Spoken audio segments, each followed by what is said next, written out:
Good morning, everyone. Good morning, everyone. Today, we're going to continue what we began with God's help yesterday. First of all, let's start off with a big thanks to God, the creator of the universe, took the Jews out of Egypt, and is doing everything he can to help us stay out of Egypt. We just have to sort of cooperate to stay out of Egypt and spiritual Egypt. Meanwhile, thank you, Hashem. Hodul Hashem, Kitov, Kilo Chazdo. Now, let us give charity. Charity saves, God's giving us everything. We have to get something back. Charity saves from all bad things and it brings all good things.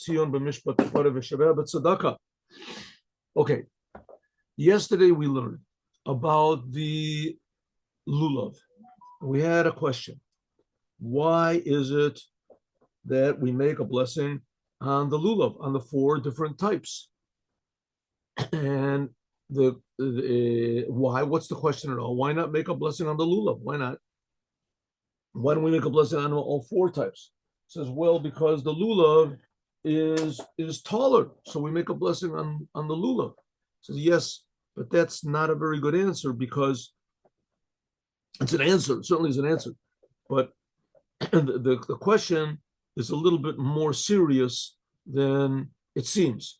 The Midrash compares the lulav and etrog to four different types of Jews. Jews that their main occupation is learning Torah, and the commandments are secondary. There's Jews that's like the lulav. That's like the lulav because the lulav comes from a tree, which is the date tree, a date tree, and dates have taste, which taste, the word for taste in Hebrew is the same as reason, and that's the main thing of the Torah. The Torah is reason, tam, and so the Torah only has really one excellent quality, and that is that this represents Jews that learn Torah. The hadas, it's hyssop, that has smell. It has a smell that represents Jews that do Torah. Why is Torah smell? Because I'm sorry, commandments. Why is commandments represent smell? Because commandments are above understanding, And just like a person, he faints, so you give him some smelling salts, it'll wake him up. So you can't explain to him to wake up. He just wakes up automatically from the smell, because smell is something that's higher than understanding. So are the commandments. The commandments are higher than understanding. We don't understand why God wants us to put on boxes, but he does. You're supposed to do it and without understanding why. You try to understand as much as possible, but essentially you can't. That's the hadas. And then there's the arava that has no taste and no smell. That represents Jews that they're weak in both of these things, Torah and commandments. But then there's the etrog, and the etrog is the fruit that has both taste and smell. So let's get a little picture over here of the etrog we had last time, and it came out really nice. In fact, that's one of the few times. Lulav and etrog. Here we go, lulav and etrog. And here we go. We had a couple of nice pictures over here. You can buy it on eBay. I didn't believe it. Shop on eBay. You can buy a lulav and etrog on eBay. Wow. No one would. Okay. I guess, you can find everything. Here we go.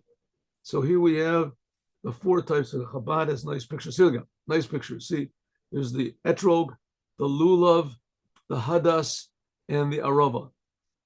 The reason I laughed is because everybody, when you buy, there's a lot of criteria that have to be in the lulav and the etrog, and if it's missing any of them, then it's not valid. So I'm sure that the people on eBay aren't aware of all these criteria.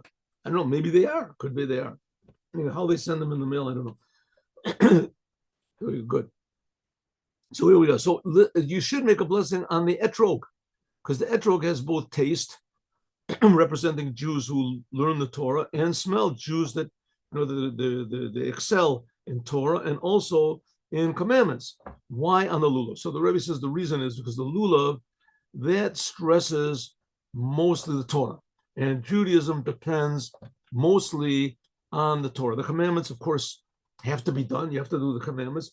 But the rabbis of the community, they are the ones who, their special thing is the Torah. That's the leaders of the community and the leaders of the Jewish people, the Torah. And also in every person, the Torah has to be the main stress of our lives is the Torah.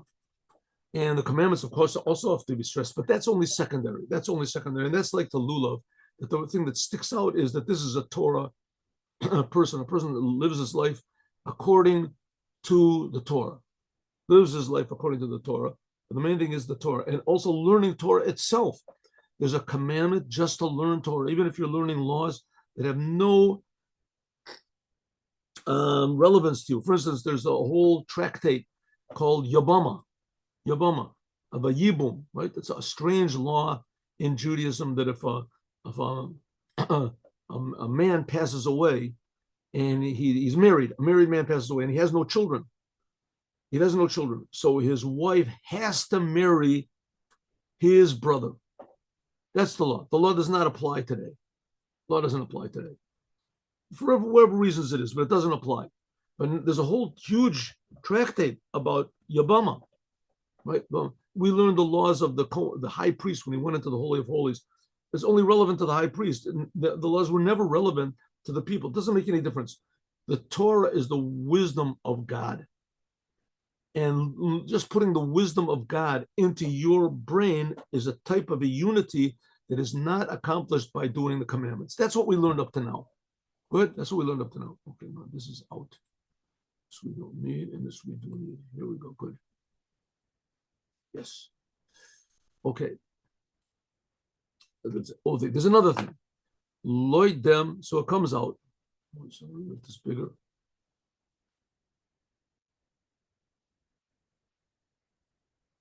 One second.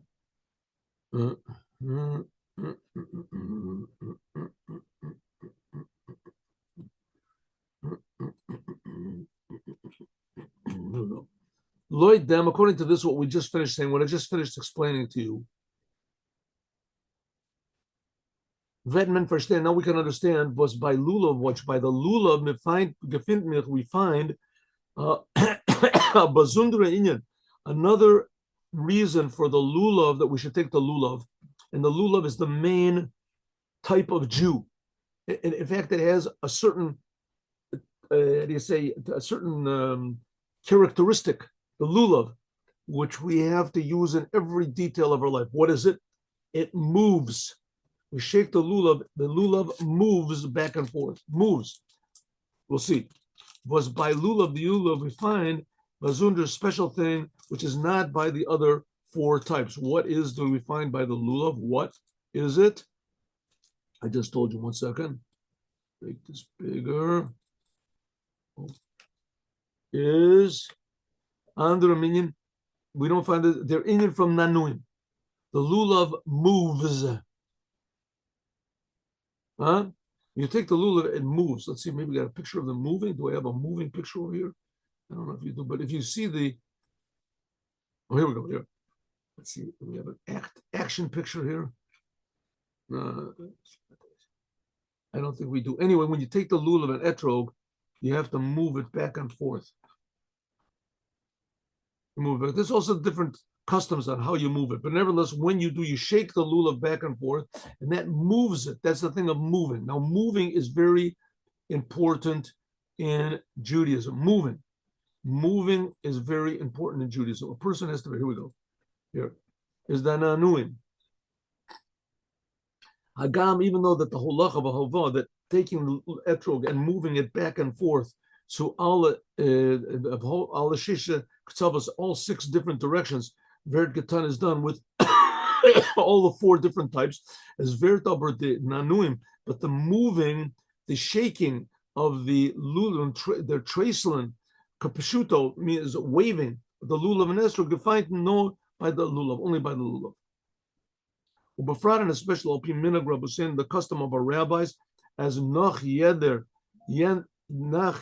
holacha. Every time you move, as flekt ze geben a tresel dem lulav. Every time you move the lulav, like this. How do we do it in Chabad? There's a lot of beautiful customs. Some people move, they face different directions when they shake the lulav in Etrog. In Chabad, what do? We take the lulav and the Etrog together. Where can I find something that's similar to a lulav over here? Here we go. Here. Oh, here's something. Let's say this is a lulav. Actually, I have one outside, but I don't want to go outside. Here we have, this is our lulav, right? Just suppose, here's the lulav, and here is the Etrog. Here, Etrog.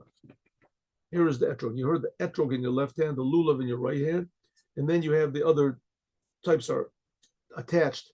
The hadas, the hyssop, and the willow tree are attached, and you shake it like. So some people, what they do is they go one side or another side. In Chabad, what do? We go. We go right 3 times, right, and then we shake it and bring it to the heart. Again, once, 3 times to the right. Each time we go to the right, we shake. You can't see this very well. One picture here. Shake. You see a shake? There we go. Shake. And then you move it to your heart. 3 times to the right, you do that. 3 times to the left. 3 times frontward before you. 3 times up. We're still standing, all the time standing, facing. Okay, but the main thing is we shake the lulav. That's the point. We shake the lulav. We don't move our bodies. So we don't move our bodies. But the shake the lulav, to stress that the lulav has to move. Moving is very important in Judaism. We're going to see why. Befrat, especially according to the custom of the rabbis of Chabad, that every time you move the lulav 3 times in each direction, you shake it. And then afterwards, in the getan, you shake it when it's out, and then you bring it to you afterwards. Excuse me. When oifa zoi feel is again, it's so important, the moving of the etrog, to shake it back and forth, as sulib denver for this, muz the lulav haben ashira. The lulav has to be longer than the other 3 times. Why does it have to be longer? From all the others, the minimum measurement is what's called 3 hand breadths, and the lulav has to be minimum 4 hand breadths high. 4 hand breadths.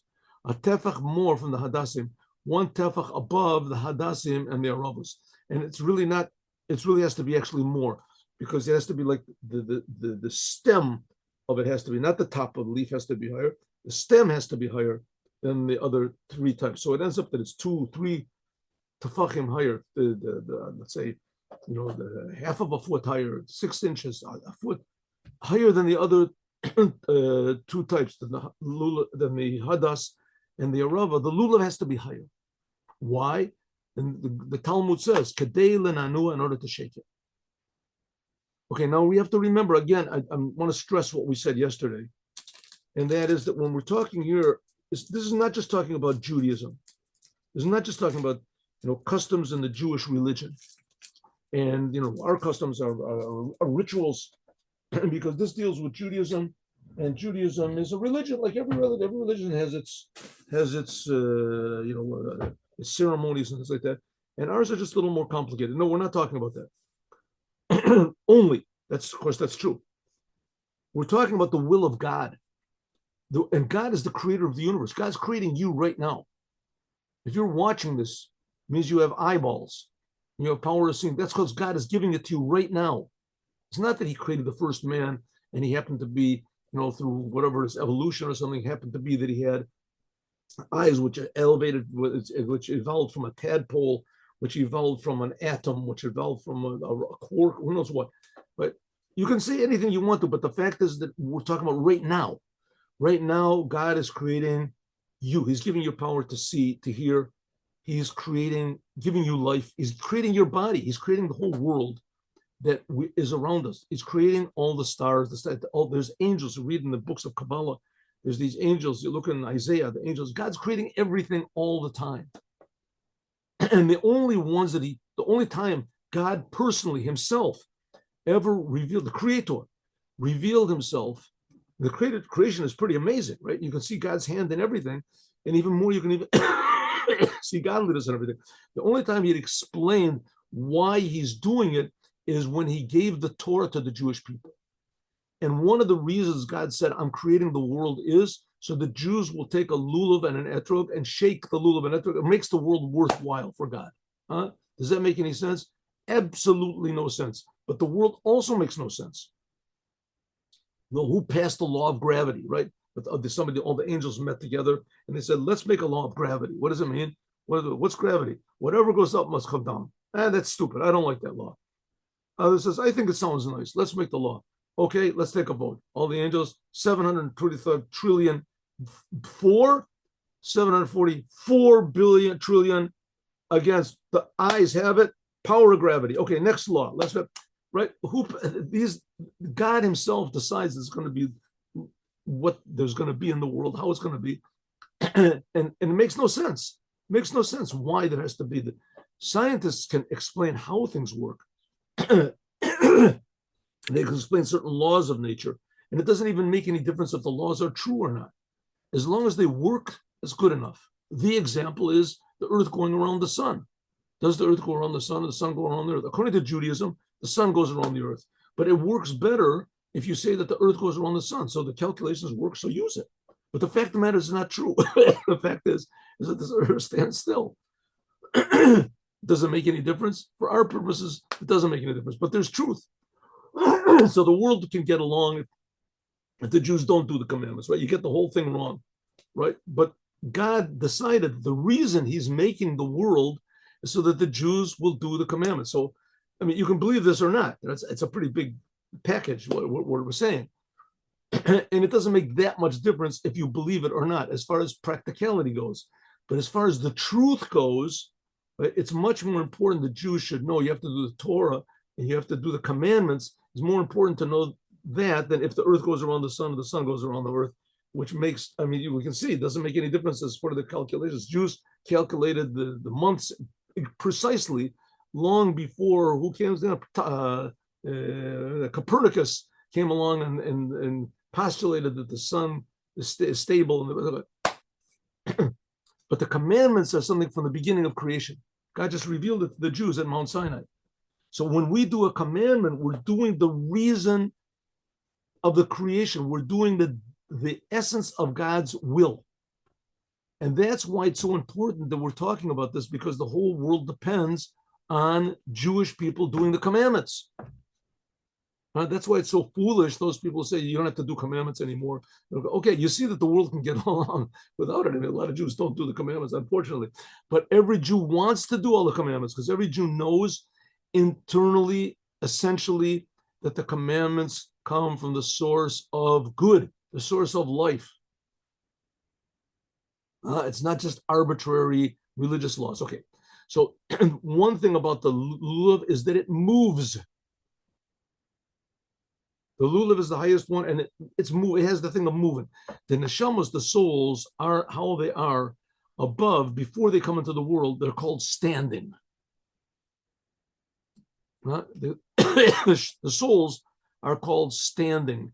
B'chalalos shtein say the souls stand, or if ein madrega on one level. The souls. It says the souls move up all the time. Varum, because we'll see the aliyahs, the elevations which souls get over the course of time, they haben dort, zainin and a seder. It's like the souls are in like a sort of an escalator or an elevator, whatever. They go up in an orderly way. In this world, you have free choice. If you make your free choice that you want to serve the Creator, then that's a big jump. That's very unusual. When a person decides he wants to serve the Creator that you can't even see. The Creator is not an item in the world. When a Jew decides, like Abraham, that was the thing with Abraham. He aroused the ire, the hatred of the whole world against him, because he said there's a Creator that's creating you, and you can't be boss.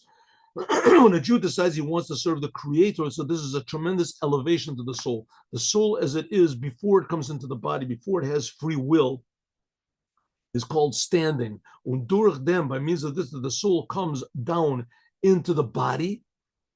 Und ze tut ihr avoda, and the soul does its work, it repays its debt of gratitude to God by learning the Torah and the commandments. The soul comes to hiluch, to moving, aliyah, an elevation, shelo badarga. Right? All the animals in the world, they go according to nature. They're trapped in nature. The world rules over them. And so to a human being, that he follows his nature. Some people are smarter, some people are more, that you say, given to sports, some to music, some to art, some to this. Everybody's following their nature. By a person going out of his nature and serving the Creator,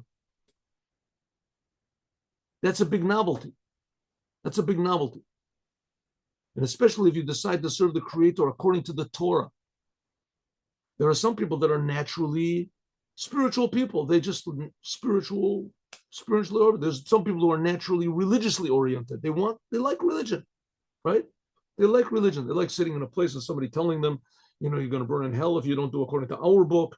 And all those people who don't according to us, they're going to get it. And they're going to, a person feels great. This is really great, right?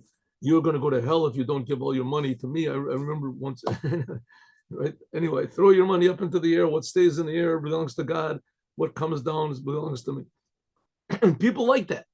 There's some people who like that. That's nature. For a person to go out of his nature and do things only because God says, how do we know what God says? That's what the Torah is for. That's what the Torah is for. That's according to how the rabbis interpret the Torah, not how you interpret the Torah or someone else interprets the Torah. For a person to actually do that, it's not easy. Not easy thing to do. Some people it's easier than others. But generally speaking, sometimes genuinely also, but generally speaking, for instance, not to lose your temper. Very difficult, right? Very difficult to give charity more than what you want. Not easy, right? Not to hate people. That's very difficult to try to find good in some people. It's a commandment to hate them. To do everything according to what it says in the Torah that's one thing, but to do everything according to the Torah with enthusiasm, that makes a person a mover. You go out of nature. Ideally, that's what's supposed to be universities, right? It's supposed to be universities. University is supposed to be, it teaches you to think outside of the box, right? A normal person looks, somebody's sick, right? You don't know what to do. You come to a normal person, says, I got a stomachache. What is it? So, he puts, he gives a massage or something like that. You go to a doctor and the doctor says, let me give you a checkup over here. Check it out. Oh, it's because you eat carrots. You're allergic to carrots. But who would know a thing like that, right? You have to operate. I see you have some sort of a disorder. That's not a normal thing. Who would know a thing like that, right? You have to learn to go, not to look at nature from a natural point of view, but from an intellectual point of view. That's ideally what university is supposed to be. Ideally, university should teach people that there's God and that you have to be honest because God says, and you have to be, how do you say, what's the word for it? Modest, because God says. You have to not run after your desires. Why? Because God says you shouldn't be an animal. Because God says, not because you think, because it's going to get you into heaven. Ideally, when a person does that, he becomes a mahalach, he becomes a mover. He moves out of nature. Ad der ofen, that same way of hiluch, of aliyah, beli gavul, without any limit, because we're talking about the Torah. We're not just talking about a person as a doctor, a professor. A professor is above everybody else. Here's Professor Joe. He's a great scientist. He's a great mathematician. A professor. Everybody gives him honor, right? They stand up. Einstein comes in. This is a different person than everybody else, and he really is, right? Because he's raised himself above, so to speak. He looks at the world objectively. Ideally, he's not affected by the world, at least in the realm of physics. He's not, right? He doesn't look at things like everybody else looks at. But ideally, it's supposed to be that every person who does the Torah is supposed to change your mind, that you think the way that God wants. And the way that God wants is not the way like that Hinduism says, or something, you don't eat, or you don't sleep, or you don't get married, or something like that. Right? You get married and you have a children. You don't need the Torah for that. And you have children, but everything you do it only because God says to do it. And as a result, you're not going to cheat, you're not going to lie, you're not going to cheat on your wife. You're not going to be cruel to your children. You're not. What's an neshama, which the soul the Grecian can reach by means of its service below, by means of making free choice to serve God, the soul becomes a mover, like the lulav moves. This is expressed in the fact which the Jews, they are moving, right, when they pray and when they learn Torah. You ever go into a place, synagogue, Jews move back and forth. Go to the wall. You see Jews when they pray, they move back and forth. Why? It's like a flame that tries to go up to its source. It moves.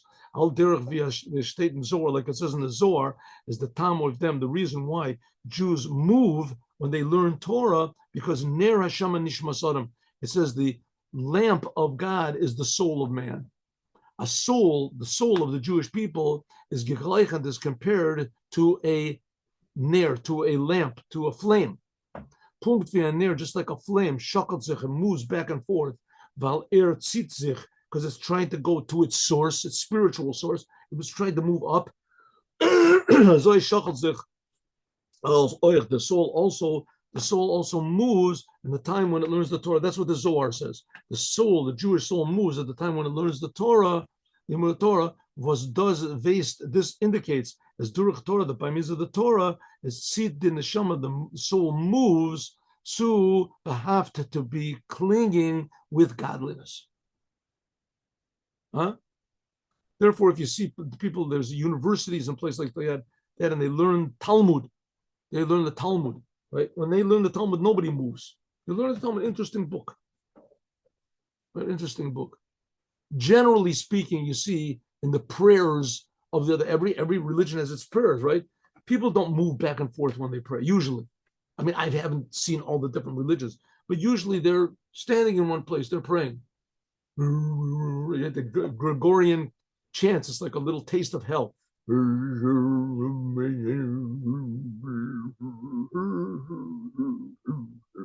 Right? Everything is everything is, how do you say, glued down to the ground. In Judaism, it's not that way. In Judaism, prayer is a very active thing, even the serious prayers, you see people are moving because that's the soul moving. And it's like a flame that moves up. And so the same thing is learning the Torah. When they learn Torah, it's not, you go into a library. You ever see somebody sit in a library and they're moving back and forth? No way, right? No way. A person says, a library is quiet. You got to be quiet. You go to a library, shh, be quiet, shh, right? You go to a place where they learn Torah, nobody's quiet. Everybody's learning and they're making because it's active. That's the whole idea of Judaism, is supposed to be life, activating you. Because you were attaching ourselves to the source of life. Even though the Torah you have to learn with understanding and deep understanding and grasping, in order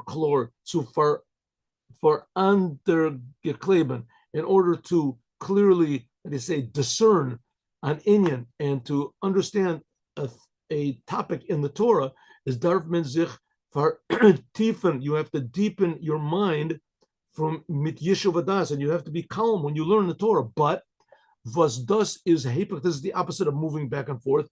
From deswegen, nevertheless, darb zayin der nanua by him limud Torah. We see the Jews move back and forth when they learn the Torah. No matter how deep it is, no matter the Jews, you see them move very slightly. It's a great Talmud scholar, Rabbi Moshe Feinstein, there's a lot of great Talmud scholars in the world. And when they learn the Torah, you see that they move slightly. They move, even though the Torah is a thing that's intellect, and intellect, like in a library, you don't move back and forth.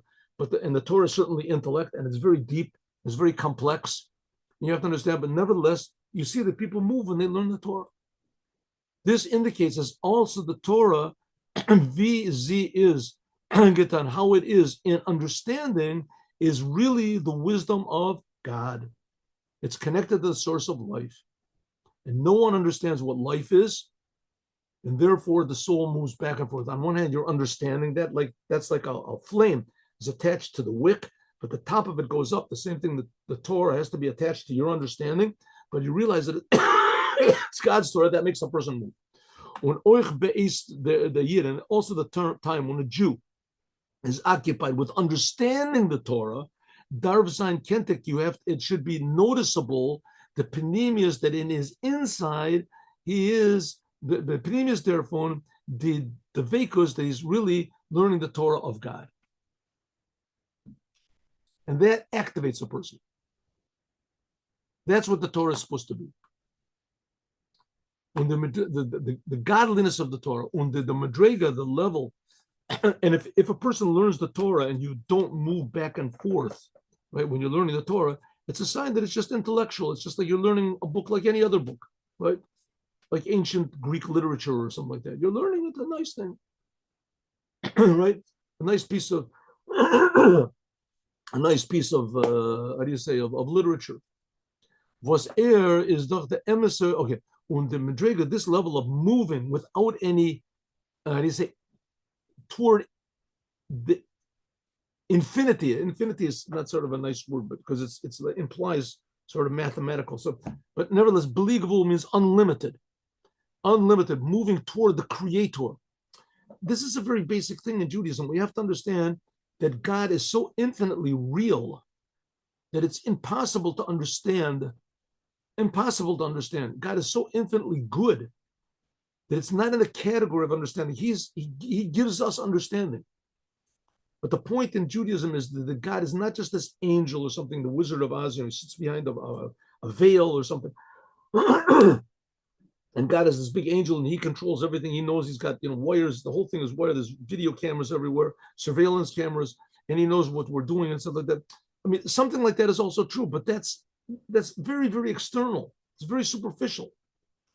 God is infinitely more real than we are. And that reality, a little bit, is revealed in the Torah, the essence of God. And when a Jew feels this, you start to feel, first of all, how lucky you are to be alive. And also you feel tremendous, how do you say, appreciation is not exactly the word. Tremendous, I guess, inspiration, you can say, to be connected to the creator of the universe. You're learning the Torah.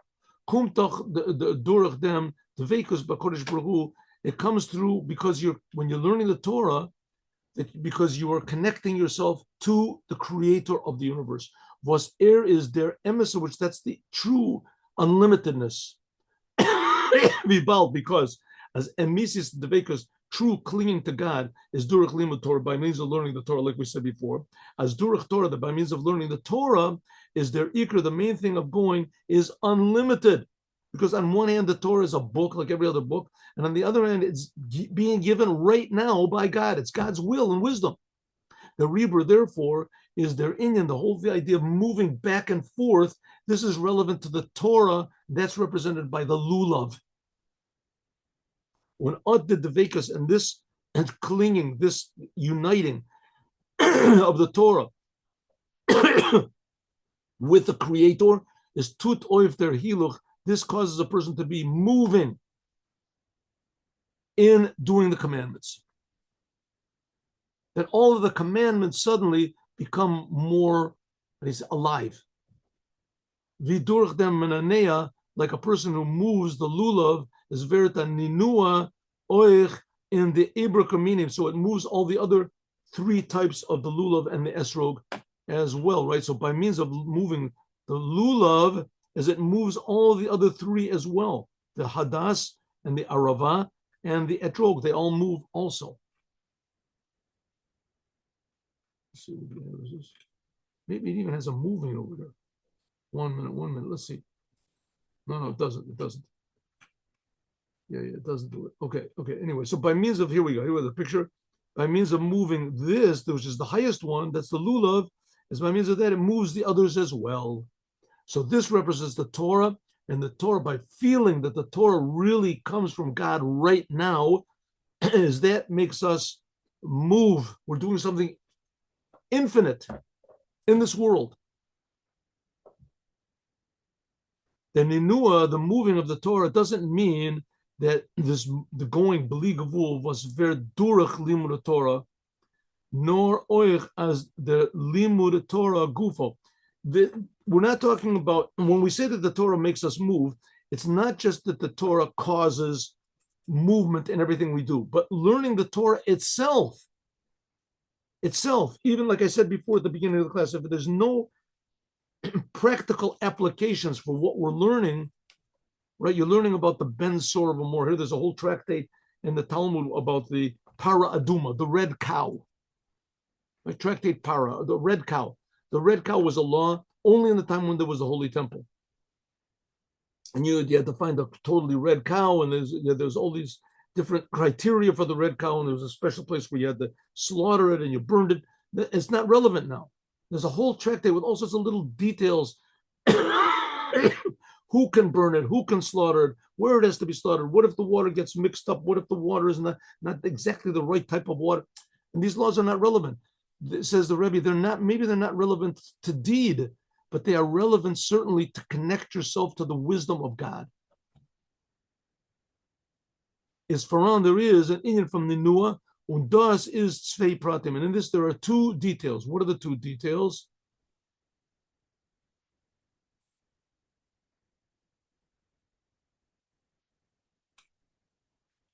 One, limud Torah, learning the Torah itself. When you learn the Torah itself, so the lulav therefore represents the Torah, and that's why we make a blessing on the Torah. It stresses how important the Torah is, and also how alive the Torah is, and how alive the Torah should make us when we learn it, even if it's a simple idea. Simple idea, learning the Torah. A simple idea. Here, just what we're learning right now. When a person thinks this is really the wisdom of God coming down, it makes you, what do you say, excited in a very deep way.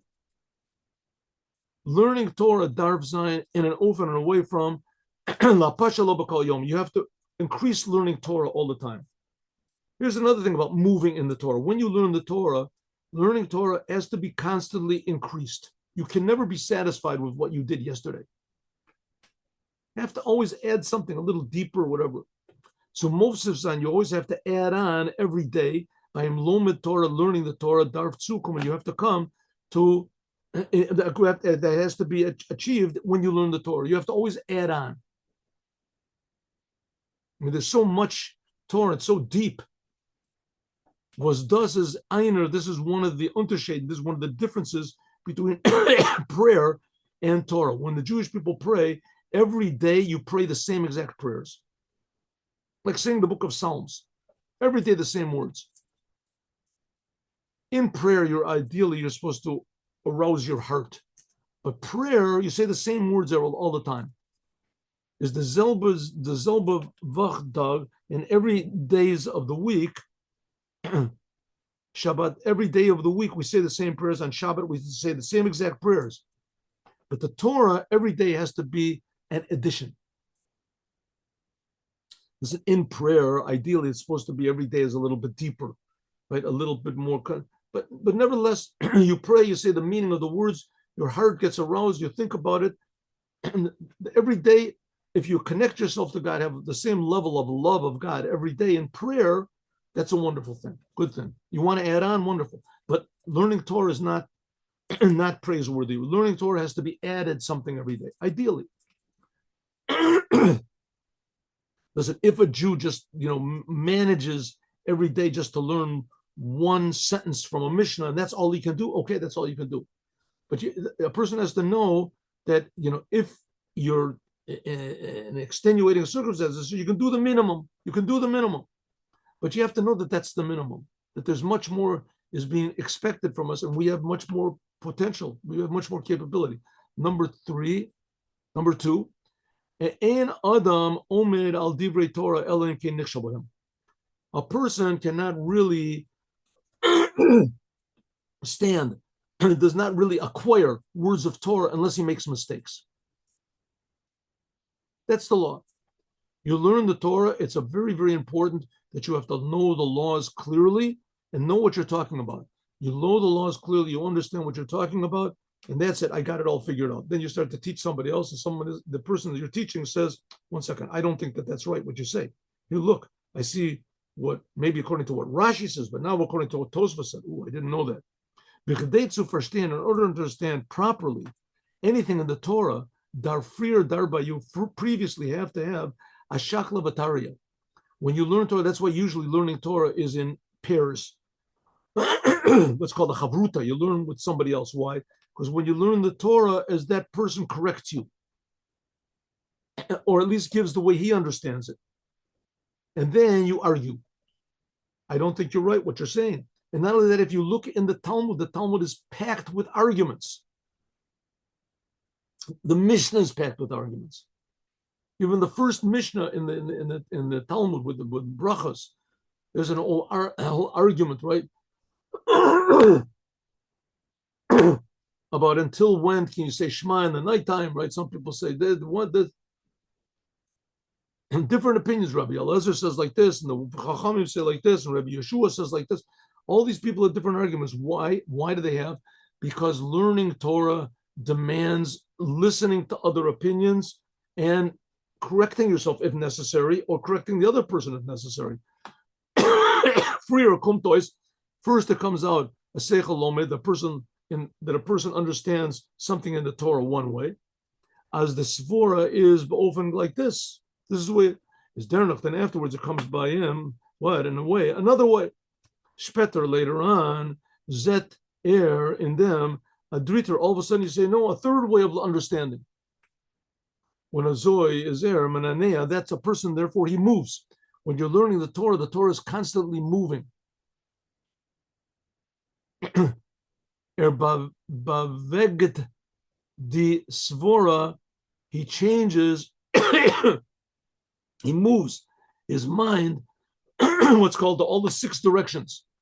Maybe it should be lenient, maybe it should be severe, maybe it should be, let's see what the Kabbalah says, what does it say in the Zohar about this, what does it say about this, until you find the truth from the inyan was learned. So therefore the Torah always has to be moving.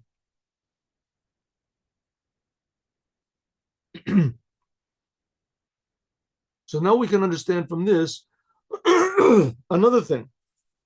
So we've understood up to now the greatness of learning Torah as represented, the lesson which is trying to be taught to us by the lulav, that the Torah is the wisdom of God. And when a person learns the Torah, he is attached to the essence of God. And even though you don't know it, but you feel it, you can feel it. And that's why people move when they learn the Torah. And not only that, the Torah also itself has to be moved all the time. You always have to be increasing in the Torah, and you always have to be open to suggestions and to criticism in learning the Torah to change your ideas. And tomorrow we're going to understand another interesting thing. Why is it that in we're saying that the lulav and etrog, etc., that we said that the etrog has taste and let's move this here. The etrog, this has taste and smell. That represents Jews that stress both Torah and commandments. And the hadas has only smell. And the arava, we have a picture of the arava. Here we go. The arava, you can't see it so well. Oh, the arava has nothing, no smell. And the lulav has only taste. Now, if you've ever tried to taste a lulav, you'll find that this is definitely not so. A lulav are just a bunch of leaves, and they have no taste whatsoever. The lulavs, why do we say they have a taste? Because they come from the date tree. So why don't we take a date? Take a date and hold up a date. What's the problem, right? Why the leaves? This and more we are going to understand, God willing, tomorrow. And now I put up, by the way, I found the mimer I was looking for, and I also found that I gave 5 classes on this mimer 2 years ago. I was in Crown Heights, and I gave 5 classes. So I'm putting those classes up. If you look, you can see it's called Mimer Tavshin Lamed Vav Sukkot Mimer Tavshin Lamed. So you can see that I'll put that up also. Okay, so let's stop that now. Now we're going to do the Yom Yom. 1 minute.